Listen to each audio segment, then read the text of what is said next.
Uh, I think that champagne is not only a wine which is made for very delicate and sophisticated dishes. You can enjoy champagne with a hamburger. You can enjoy champagne with a pizza, etc. Because champagne has this fantastic ability to pair with any kind of food, any occasions, any moments. And I guess that today one of my mission is really to explain this, saying, okay, you are not a wine expert. Okay, fine. But you don't need to be a wine expert to enjoy a beautiful glass of champagne. Well, welcome everybody back to the Barrels and Roots podcast. My name is Sean Trace, and I am your host for this episode. And I have a wonderful guest with me today. Now, would you like to tell people who you are and a little bit about what you do? Yes, thank you so much, Sean, for welcoming me today. My name is Philippe Bienvenu. I am a French guy. In fact, I was born in Champagne. I was raised in Champagne. Champagne is my business since more than 30 years. Now, Wow. and very often, I think it's important also for me to to explain that champagne, that's not only a product, but that's the name of a Yeah. region in France, which is about 100 miles away northeast of Paris. Because I have been traveling all my life to promote champagne around the world, and sometimes people were asking me, okay, but champagne, what does it mean exactly? But Yes. champagne, in fact, this is the original name of the province of France where this wonderful sparkling wine is produced. And see, that's something that I have had people ask me. So, and one of the things too is when I was asking some of my friends questions for this episode, I was trying to like get some feedback from them because one of the things that a couple of my friends said is they were confused about what's the difference between sparkling wine and champagne. And that was an interesting question. And I wanted to ask you this. If someone is just starting to learn about champagne, how would you start to help them understand it? Indeed, that's a very important question. Well, champagne, to me, it's like the Rolls-Royce of sparkling, if I can make this comparison with the car industry. Alors, something very important when we start explaining about champagne is the fact that champagne has a very, very strong regulation when it comes Mm, to the production. It must comply with more than 30 different criteria in terms of the region of production, in terms of the soil, the climate, the different grape varieties which are allowed in Champagne, etc. So it is very, very strict. I can really tell you in the world of wine, Champagne is definitely the most severe regulations when it comes to producing wines in the world. So it's not only in France, but in the world. So I think it's very important to understand this because Champagne remains, although we have a production in Champagne which is about 300 million bottles every wow. year. Wow. But by the way, speaking about that, because we are talking today about the U.S. market. U.S. market is the largest export champagne market. Last year, USA account for about 27 million bottles of champagne. The second largest market was UK with about 22 million. But Mhm. however, the largest champagne market remains France with around 60% of the consumption of champagne. but indeed, it's very important to explain the regulation, to explain where it comes from, etc. Because anyway, even if the production is a quite high production, it remains very artisanal. It remains really something, a craftsmanship product, we can say.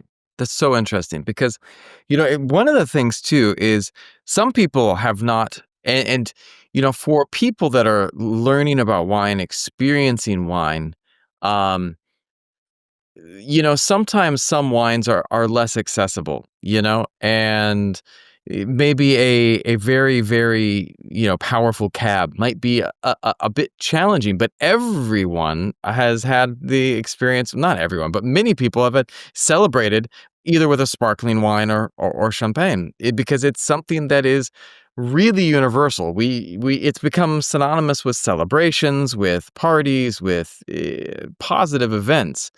And I think that one of the things that's interesting is even though it is, there's still a lot of mystery around it for many people that are at least in Americans. Like it's just this sparkly, fun drink, but they don't understand that there is so much more to it. And which leads to another question that I've always asked because I've had some very good champagne and I've had some champagne that's okay, but like I've always wanted to know what makes a champagne special? What makes a good champagne? Alors, well, it's difficult really to answer this question because what is important about champagne is to understand that there is not only one champagne, but you have Mm, lots of different styles in champagne. Uh, because of the terroir, I think to yeah. understand terroir, because this is something not always easy to understand, especially for foreigners, is the fact that in Champagne you have several terroirs. The soil is different, the climate is Mhm, different, the grape varietals which are planted are different, and therefore, if you blend, in fact, the different terroir, the different grapes, you obtain something completely different. I can tell you in Champagne, you can have a Blanc de Blanc, which means 100% Chardonnay, but you can have, at the opposite, 100% black grapes, what we call a Blanc de Noir, and I can tell you that these are complete different styles of champagne. Therefore, I think today one of my mission, and not only me, but in general, is to show that champagne, this is not only a celebration drink, but it's mhm, also a real wine with yeah. different profiles, and that therefore you can really enjoy a champagne which can be paired with any food, any kind of food. I was talking a few days ago with an importer from Singapore. In Singapore, as you know, the local cuisine is a mix of various Asian cuisine, etc. Sometimes spicy cuisine, and he was asking me about my suggestion, saying, "Okay, do you think that champagne can be paired with our cuisine?" And I was telling that champagne is definitely the wine, I would say, that you can really pair with any cuisine of the world. French cuisine, of course, but Asian cuisine, Chinese cuisine, Japan. Japan, I have been many, many times in my life in Japan. I can tell you that the Japanese cuisine is a fantastic pairing with champagne. I have been also to South America, same.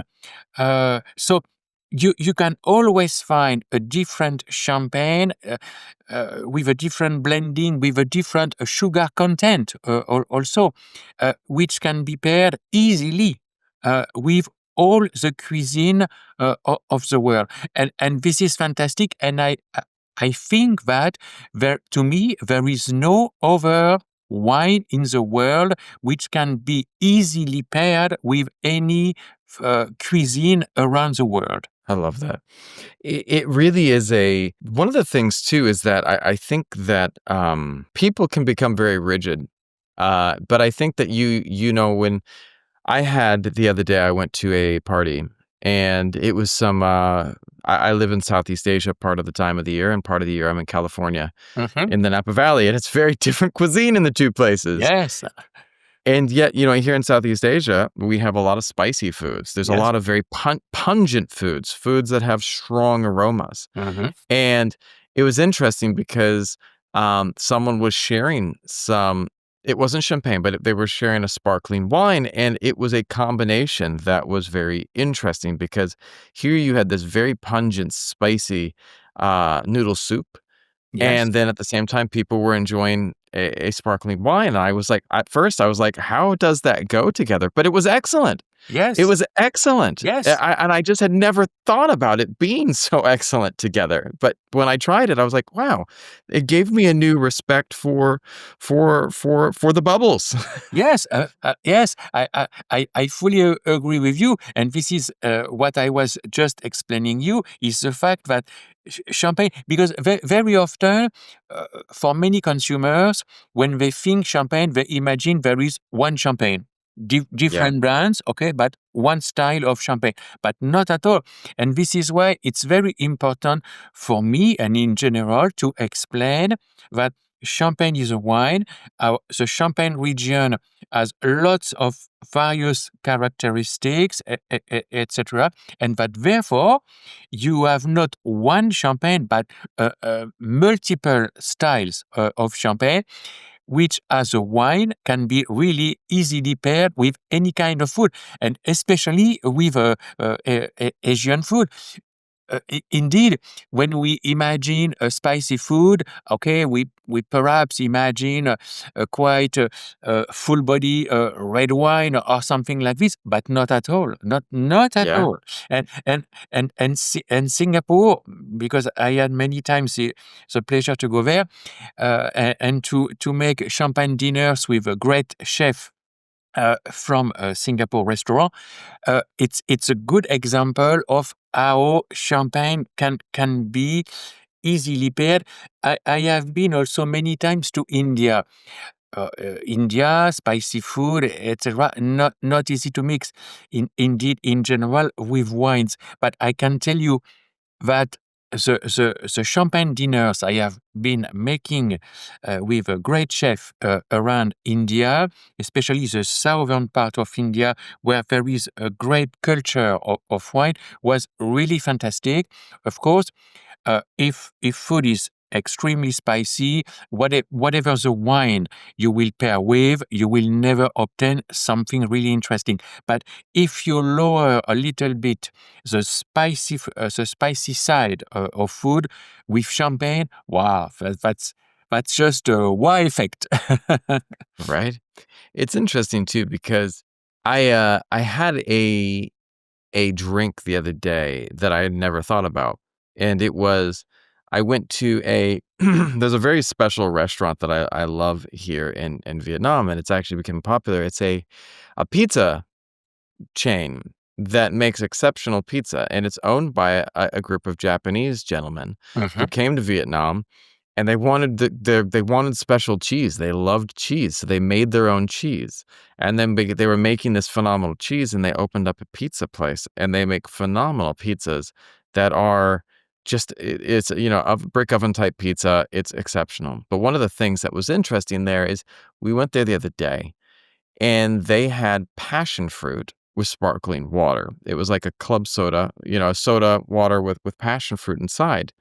And one of the things too is like I love passion fruit. I love soda water. mhm, And it was just something I was just sitting there. I was running from work with my family having a meal, and I just was overwhelmed by this combination. And mhm. it's not a wine, not, but it was interesting because in that moment, these two flavors that I enjoyed, I had never brought together. And it was just like this beautiful thing that I was able to experience in that moment. And what it reminded me of is that there are so many pairings that can be made, but you have to be willing to play, to experiment, and to see.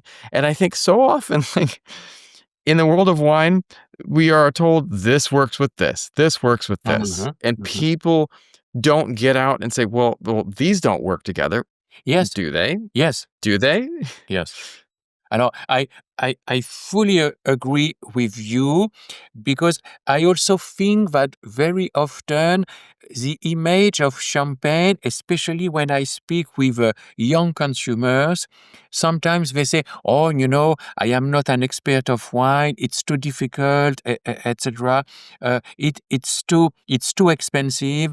So Yeah, I prefer to choose something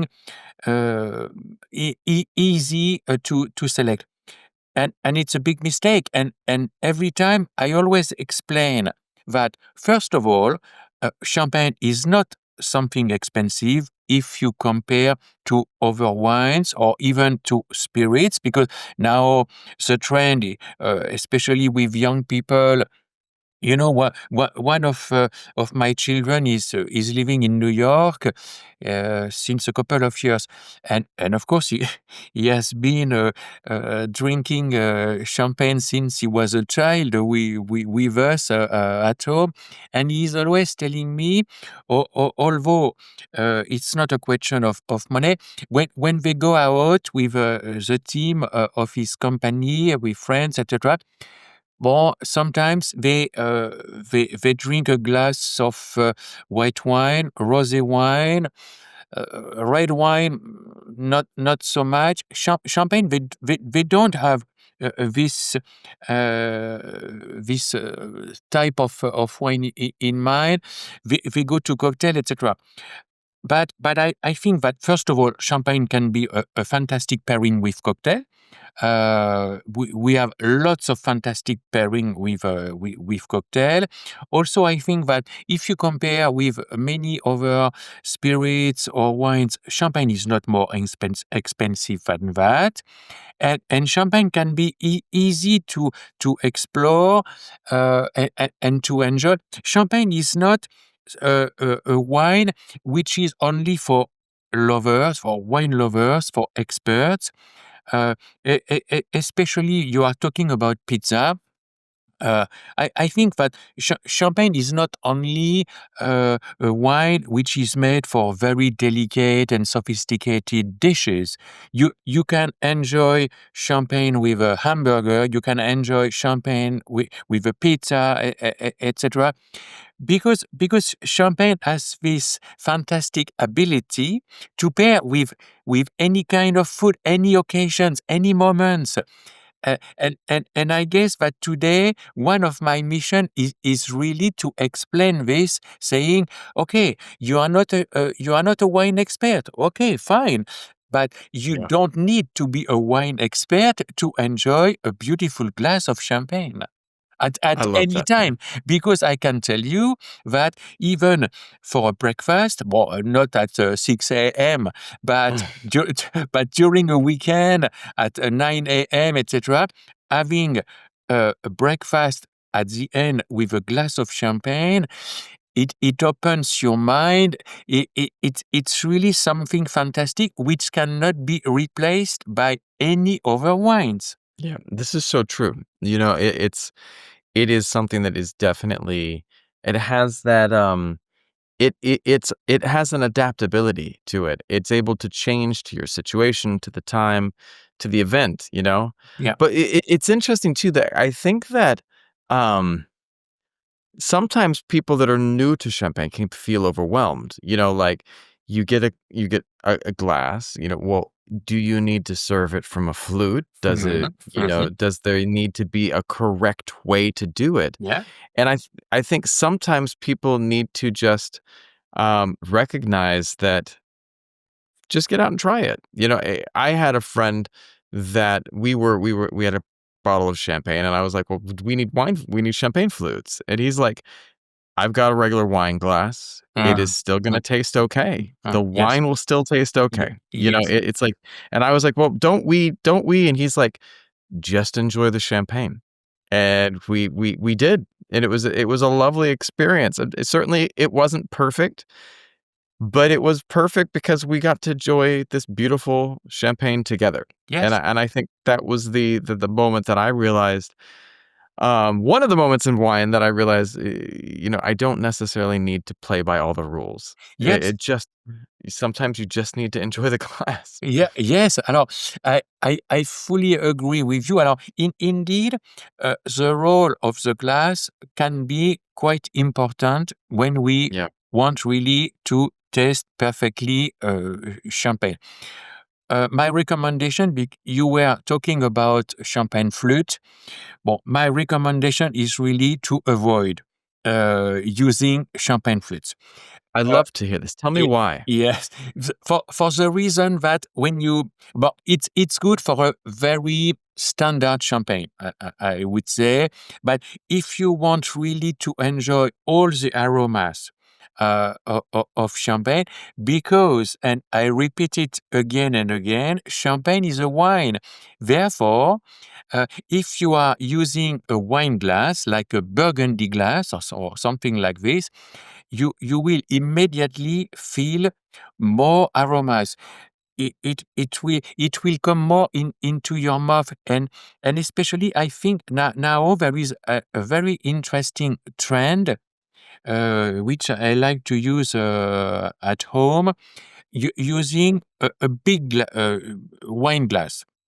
Mm, For instance, well, I show you because I made a tasting today of a new champagne rosé.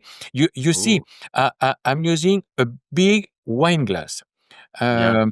This one has a content of 30 centiliters. I think it's really important because you really feel something more in your mouth. You feel more aromas, etc. The perception of the wine at the end is completely different. So wine plays a very important role. I can tell you because I have been making this test many times. From the same champagne bottle, if you are using two different or various different styles of glazes, you will obtain complete different profiles in your mouth and in your spirit. That makes so much sense. Now, I wanna ask a little bit about what you were doing. How did you get into this world of champagne? How did you go down this path? What was it that made you go, "Hey, I wanna get into this," versus some other aspect of the industry? Alors, well, in fact, well, as I told you at the beginning of the interview, well, I was born in Champagne. I was raised in Champagne, Yeah. and when I was a child, well, now I'm 62. But I remember when I was a child, every Sunday we were having lunch with all the family, especially in my grandparents, and of course, we were always opening a bottle of champagne at the end of the meal at that time. Uh, because in the 60s, 70s, champagne was mainly consumed as a sweet champagne, what we call demi-sec. Huh? In a champagne brut, you have around between 8 to 10 grams of sugar per liter. Okay. In a demi-sec, in a sweet champagne, you have between 35 and 40, sometimes plus, sugar per liter. So therefore, you have completely different styles. And at that time, the majority of the consumption of champagne was really at the end of the meal with the dessert. Therefore, uh, the majority of the champagne we were consuming were champagne with a high sugar content, demi-sec. But it was always part of my culture, always part of my life. And when I started to work, although I started to work for Burgundy Company, because I spent a couple of years in Burgundy, that was a very interesting experience for me because again in Burgundy there is this notion of terroir, of cépage, so grape varietals, etc. And I think it also opened my mind in the sense that when I started to work for Champagne, so it was in 1991, I came back with this vision that champagne shouldn't only be a celebration drink or a drink that you enjoy as an aperitif or with the dessert, but but a real wine. And it was really a fantastic experience for me. So when I started to work, for me, champagne was the answer. I have this fantastic pleasure that I'm doing this not as a work or as a job, but as a hobby, as a passion. I love that. I love that. Terroir, the Yes. idea of location. One of the things the other day is I grew up in the Napa Valley, so my roots are in Napa. I moved there when I was in high school. And if you know anything about Napa, the Napa Valley is a valley, but on the other side, there are these two mountain ranges. And um, down in the valley is rich, fertile, it's lush, very green. Um, and it's the people are different as well. Like the people that live down in the valley are wealthier. They are a little bit like it's different. There's a lot of the families of the winery owners that live in the area. But then up on the mountains, it's different because the people in the mountains are hardier. They're a little bit different type. And one of the things that I think about when I think about the wines that grow in the region, they kind of reflect the types of the people too. Like the Yes. up Yes. on the mountain, it's a little bit tougher. The weather's a little bit harsher. There's more wind, there's more exposure to the elements up on these mountainsides. And some of the wines that are grown there have that same vibe.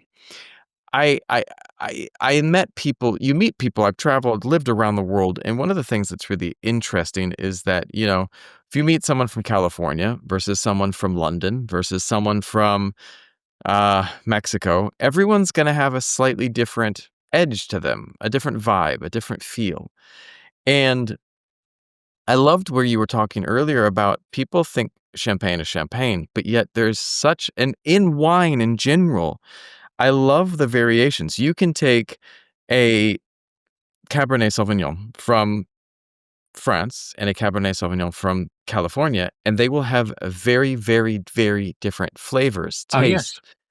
taste. Everything can be completely different, and it's so different from from beer. Like a beer. They try to aim for being standardized. Like if you make this beer in this place and that same beer made in another place, they will, unless you're talking about microbreweries. But for big companies, they try to get that flavor exactly the same. So if you drink a Heineken or any other beer, and it's going to be one glass, one bottle to another, it's going to they aim to have a very standard flavor. But with wine, there is this beautiful allowance of variety in different vintages and different regions and different all of these things, and it's powerful like that because I ashamed to say this, did not know that there was so much variation in champagne Yeah, until yeah. our conversation. It's Uh, uh, powerful.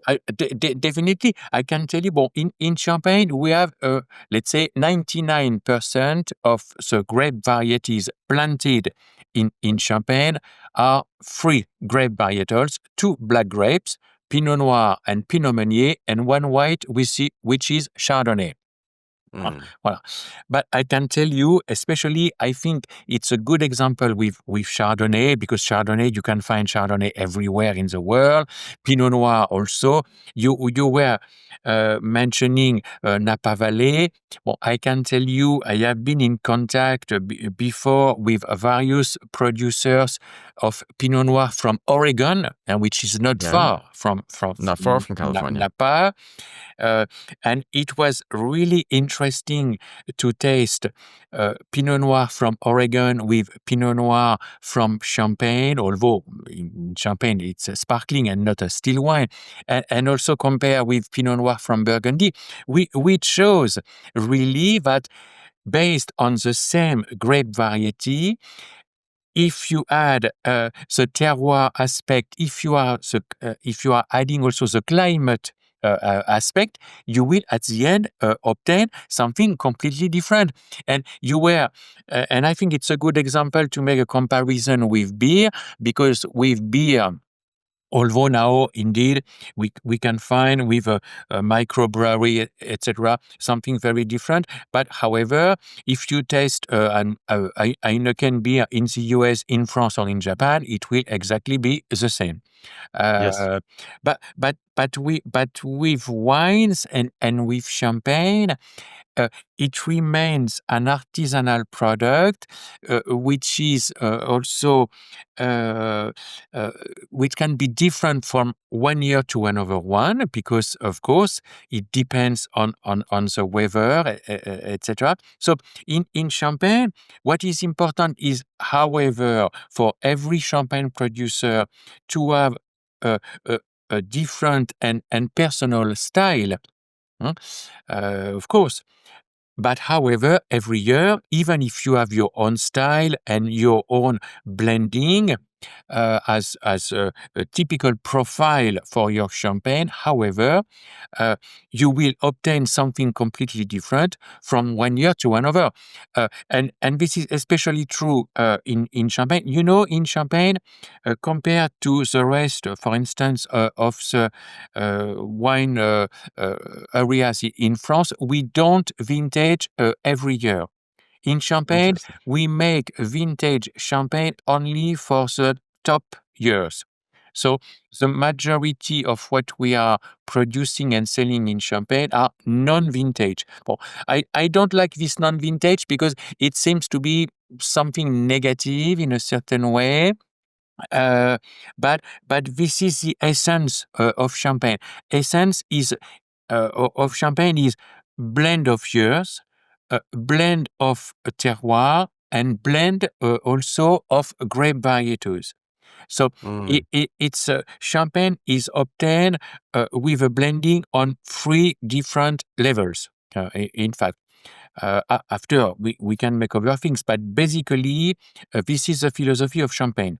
So therefore, uh, vintage champagne accounts only for a very small percentage of what we are selling, what we are producing, and it's not produced every year. It's only produced when we think that, okay, then that's a great year. We can really make a longer aging. We can keep this champagne for a longer time, etc. Then we decide to make a vintage champagne. that's amazing. Talk to me about what you're doing in Saint-Tropez.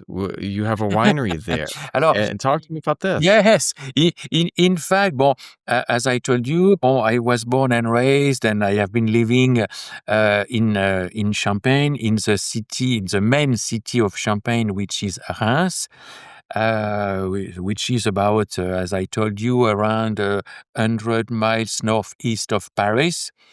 But bon, two years ago, bon, before I was coming to Saint-Tropez for vacation, and 2 years ago, I had the great opportunity, thanks to my wife, to go here and to live here. So now I'm sharing my time between Champagne, of course, and also Saint-Tropez.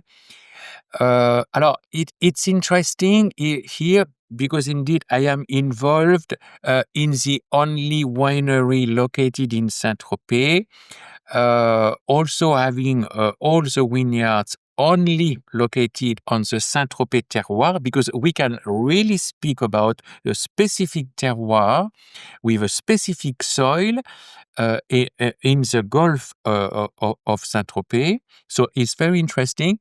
And in fact, I thought it was interesting also in the sense that with Champagne and with rosé wines from Provence and especially from Saint-Tropez, we are selling the same glamorous aspect, the same image, the same elegance, etc. Saint-Tropez is a dreaming place known around the world, and of course very well known in the US. And I saw that there was a very complementary aspect between champagne and rosé wines from here. So this is why I started to get involved in the development of this winery, which is a fantastic challenge also for me. Uh, and also I think we are targeting in a certain way same audience, because we see that rosé is very fashionable. If you look at now celebrities being involved in Provence rosé, like Brad Pitt, for instance, with Miraval. Well, you have George Clooney also having his own vineyard here, etc. You have the singer Kylie Minogue also being involved also in the production of rosé wine. I think that we are really targeting the same audience of people willing to enjoy sometimes something easy to drink, and the great thing about Provence rosé is the fact that it's not only a drink that you can enjoy during summer along the swimming pool with ice cubes in your glass, but we see that there is an interesting trend, and I think in a certain way we can really compare with the same trend we notice in Champagne.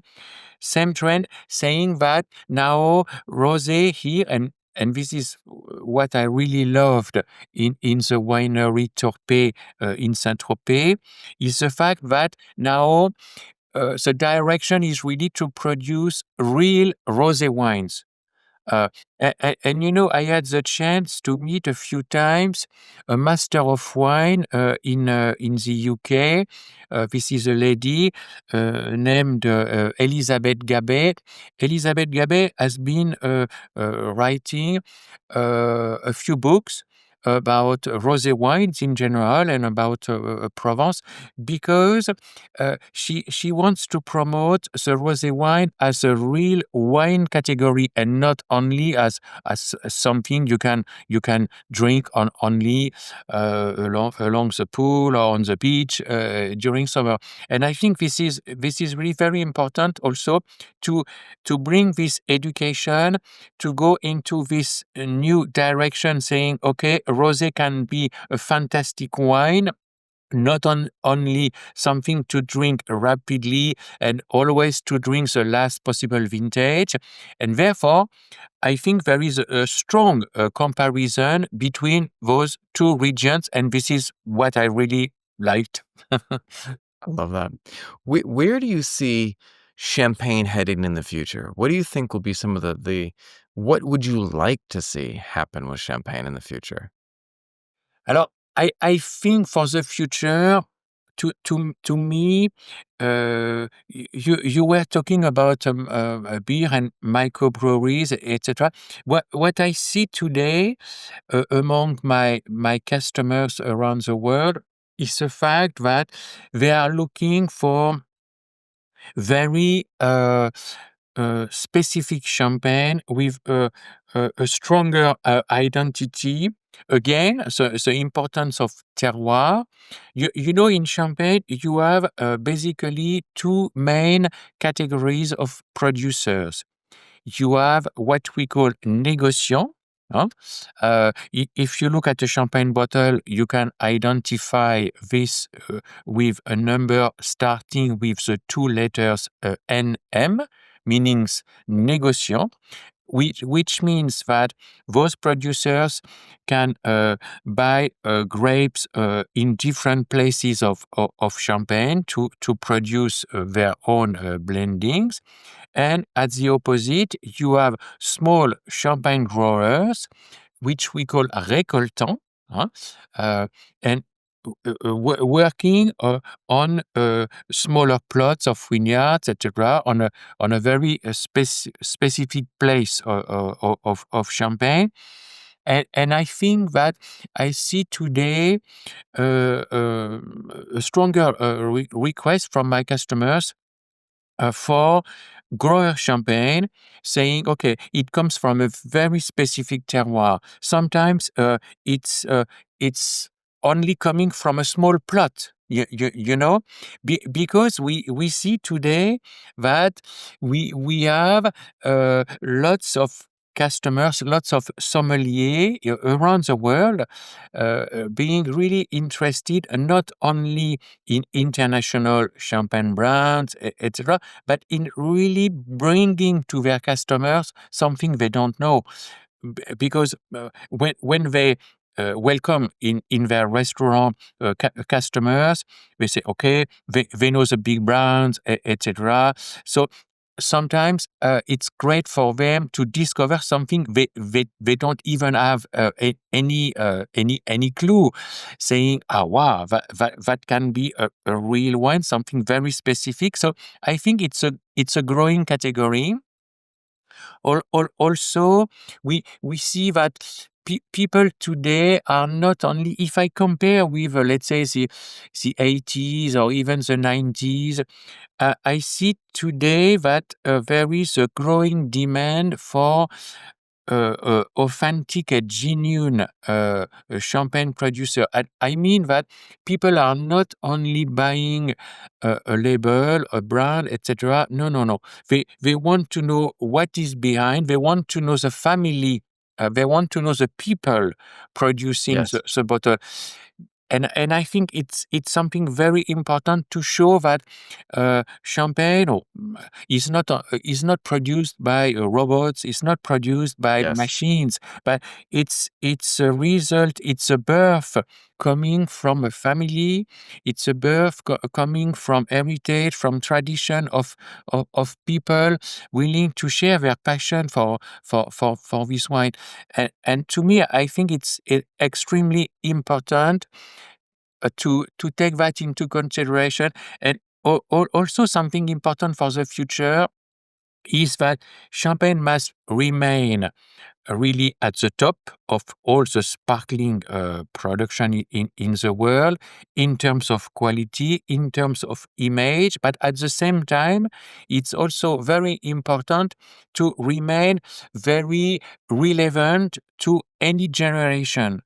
I think there is always a danger when we speak about wines in general, that people could think, oh, this product, it's for my parents, or it was for my grandparents, but it's not for my generation. So it's very important uh, to remain very relevant, not only in terms of product, in terms of style, but in terms of communication to the young generation. Recently, if I take my modest example, I started to create a digital ambassador.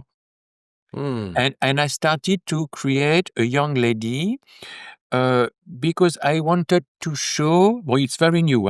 I started this since a Mm. couple of weeks, because I wanted to show that this lady is always traveling around the world in various places, which can be something very simple, or it can be in a top hotel, in a top restaurant, etc. Every time with a different glass of champagne. And I wanted to Mm. show that thanks to this lady, whose name is Céline, because I wanted to give a very French name to Mm. this creation. And I wanted to show that champagne, it's not necessarily something complicated. We must now ignore always bringing very sophisticated descriptions of product, because we are losing people. Yes. It's good for sommelier, it's good for expert, okay. But when we talk to normal consumers, I would say. Yes. They don't want to know if you can find aromas of vanilla or leather or whatever. No, they Yeah. to experience. They want to know how to pair, how to enjoy. And I think that this type of communication is really essential for the future. That is the mic drop moment right there. I love it. You are speaking exactly what I want to say. Where can people learn more about what you're doing and your work? It's difficult because I'm working alone. I'm working with my wife. Bon, we are a small company. Although in total, we have a capacity of distribution of more than 1 million bottle of champagne. And we are distributing in 25 countries. About, well, it's difficult. Well, I make every week. I make a publication on LinkedIn, on Instagram. Now I have created this new digital ambassador, etc. Well, uh, I think we are not a big company. We don't want to become a big company because I think that what the people appreciate about working with me is the fact first that when I talk about champagne, I'm talking about something I know since the very Yes. beginning. Uh, I'm here also to bring recommendations, etc. We are when we work with a distributor, whatever it can be in the world, we are in the same boat. We are here. We are to help them, etc. To adapt to the market, to the current market, but to the future market, etc. Yeah. Well, so we have limited resources, but it's also you know. Uh, uh, as I told you, I started in this business since 1991, and I Mm, still have distributors in a few countries I'm working with since that time. It that's amazing. and I can tell you a good example in Japan. In Japan, I'm working with a huge company, and they want to continue to work with me because they appreciate my advice, they appreciate my suggestions, etc., to optimize their sales in the different categories of the champagne market, etc. And this is what I modestly do, but I do it with my heart and passion. That's awesome. Well, I want to say thank you so much for coming on tonight. That was amazing.